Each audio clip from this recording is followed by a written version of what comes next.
Everyone believes that fasting lowers inflammation, but more recent research is beginning to contradict this, and it has to do with cortisol. During a fast, inflammation is reduced.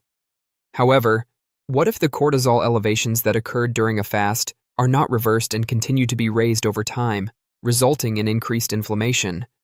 Long-term high cortisol levels are equivalent to inflammation. How do we turn this off then? What if there was a straightforward method you could use to stop the cortisol cycle and reduce inflammation during or just after your fast? When we fast, our cortisol levels rise for a reason. All we need to know is how to take advantage of it and when to shut it off entirely. Additionally, I'll offer you my recommended supplement stack at the end of this video, which you can utilize during times of elevated inflammation or cortisol. I'll also discuss how I make the most of my sleep. I'll put that off until the very end of the video. Today, we shall talk about this. First, we will discuss the reasons for the actual elevation of cortisol. I mean, what's going on here? Second, we'll discuss the real cause of inflammation. For example, why will elevated cortisol alter your body's inflammatory state? Thirdly, we will discuss how to disable it. The most crucial part is how to take cortisol, make the most of it, and then stop it. Finally, we'll discuss how to control cortisol to your advantage and when you might want it elevated. After that, we'll discuss my own approach and some of the stacks I suggest. You know, a pretty fascinating study that examined various types of fasting was published in the journal Endocrinology and Metabolism. It examined fasting on alternating days. It examined the 52 strategy, which involves eating for 5 days and fasting for 2 on weekends. It examined several forms of intermittent fasting and time-restricted feeding. It was discovered that while hormones are undoubtedly impacted by fasting, cortisol appears to be impacted continuously by all types of fasting. Additionally, this cortisol may have a lasting impact. In relation to cortisol, the cortisol fasting connection explains that when your insulin levels are low due to not eating, you're not consuming carbohydrates, which is why cortisol is up during these fasts and somewhat interfering with things. Your body responds by saying, okay, cortisol is going to be the stress hormone that triggers a certain release of glucose from the liver, from the muscle, from possibly even breaking down other things into glucose, because it says there is a threat. There's not enough energy. Glucose must be released. Thus, cortisol raises blood sugar levels. Cortisol is therefore responsible for keeping you alive during a fast. It keeps you burning fat in a variety of ways. All right? However, that cortisol stops aiding in fat-burning moment food enters the picture. The lethal combo that causes large fat formation, massive visceral fat accumulation, and chronic inflammation left and right is cortisol plus insulin, or cortisol plus fat. However, the crucial point I made earlier is that the inflammation problem is what really causes inflammation. In other words, if you have persistently elevated blood glucose levels due to a cortisol-induced stress response, A, this will be a long-term cause of inflammation, but B, it's a chronically stressful state. What is currently one of the main causes of inflammation worldwide? It's long-term stress. What is a major contributing factor to the buildup of visceral fat? Persistent tension. What does the body consider to be persistently elevated cortisol? That's long-term stress. What we have observed is that a 2021 study that examined 14 distinct fasting studies, from Ramadan to various others, was published in the journal Nutrients. They discovered that dysregulated cortisol rhythms, rather than just elevated cortisol, were the primary cause of issues with these fasting techniques. This means that at 4:00 a.m., you wake up bright and bushy-tailed, but later in the day, you truly crash. Of course, there are techniques to fight inflammation, but if the underlying cause, stress, is not eliminated, even at the hormonal level, we have an issue. So how can we counter that? We can explain the fix well as a straightforward metabolic intersection. Here's how to fix it then. Insulin is the only hormone that can prevent cortisol, but it can also be a major issue. What causes an insulin rise then?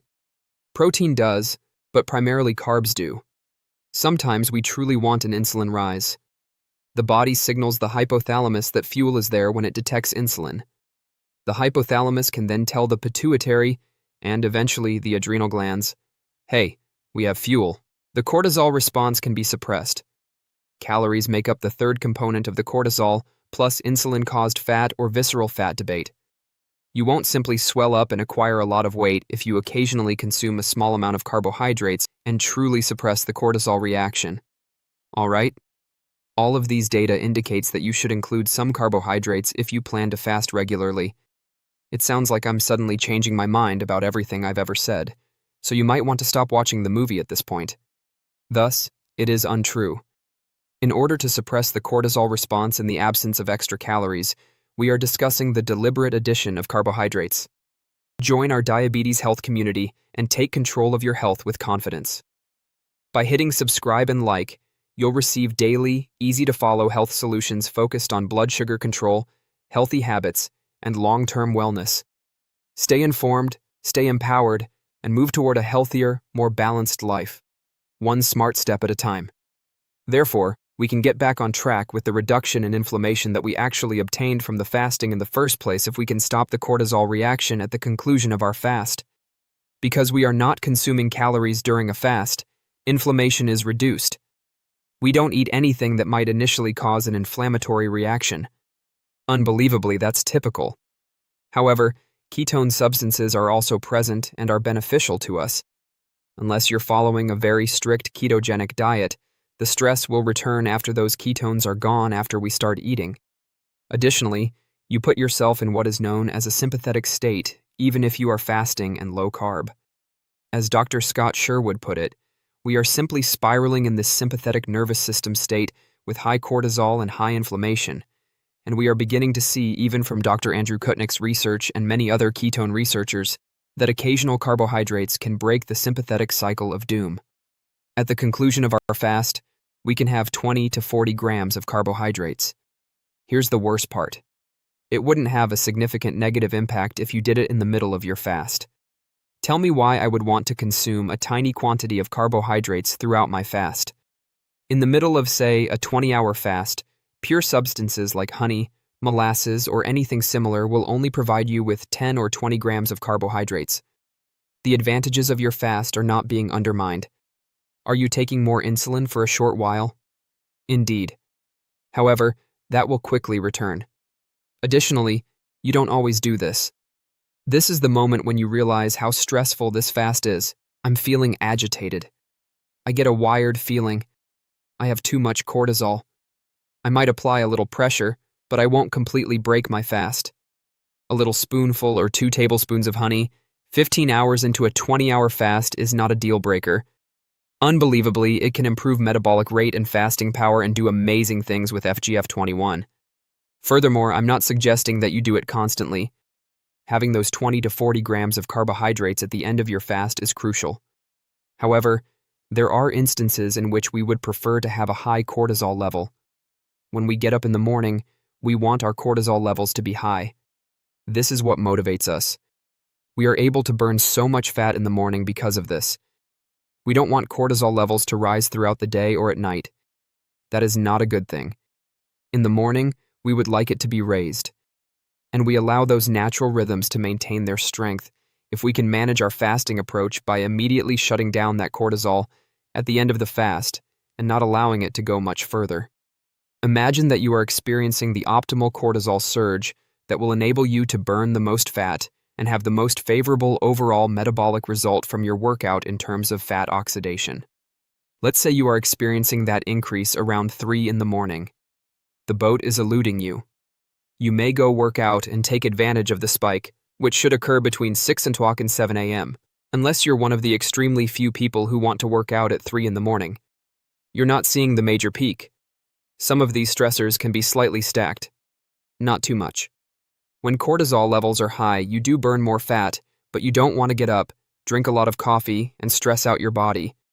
And that's when people become disoriented. They believe cortisol is inherently harmful. They believe that insulin is inherently harmful. Both insulin and cortisol can benefit us. It switches it off. All we need to do is timing it correctly. However, there are also situations in which supplement stack and amp, sleep optimization, just requires additional power. As a result, I gave you some of the items I would utilize. I add a couple things when I feel like my inflammatory condition or cortisol levels are elevated. To aid in the synthesis of glutathione, I add 3 to 600 milligrams of N-acetylcysteine. By doing this, I'm providing my body with the resources it needs to develop its own antioxidant defenses in order to fight off some of the impending stress, oxidative stress, and even inflammation. All right? I will thus not always do that. If I'm compromised or under a lot of stress, I'll do it. Of course, magnesium. All right? 400,000 to 500 milligrams of high-quality magnesium malate or glycinate. Significant advantages in terms of stress, cortisol, insulin resistance, and inflammation in general. I'll take 500,000 to 1,000 milligrams of tryptophan, especially at night. This aids in the production of both melatonin and serotonin. When we wish to be a little more at ease rather than in sympathetic stressed overdrive, these are crucial for shifting to that parasympathetic tone. Another is spermidine. And I'll utilize spermidine specifically if I need to cut back on my fasting because I'm discovering that it's causing me too much stress. On days when I consume more calories, I will supplement with spermidine to still benefit from autophagy and the cellular recycling and repair that occurs there. After that, I'll use black seed oil sparingly, one of the strongest anti-inflammatory substances available. When it comes to its anti-inflammatory and antioxidant properties, it is extremely powerful. However, there is also evidence that you quickly develop a tolerance to it. Thus, you should sort of put it on hold for a while. Now, glycine, which I've discussed a lot, is an amazing neurotransmitter when it comes to sleep. All right? In addition to being an amino acid that helps you sleep better and influences your bladder so you don't have to urinate as frequently in the middle of the night, it also functions as a neurotransmitter and calms you down. Good cortisol levels and restful sleep go hand in hand. Now, the effects of fasting. In their video, Hormones discusses how fasting might interfere with specific hormones. I go into great length about how to break your fast, how to eat, how to plan your carb schedule, and everything else. And I've included that video here. Watch it to find out more about how fasting affects your hormones and how to do it correctly. Tomorrow, I'll see you.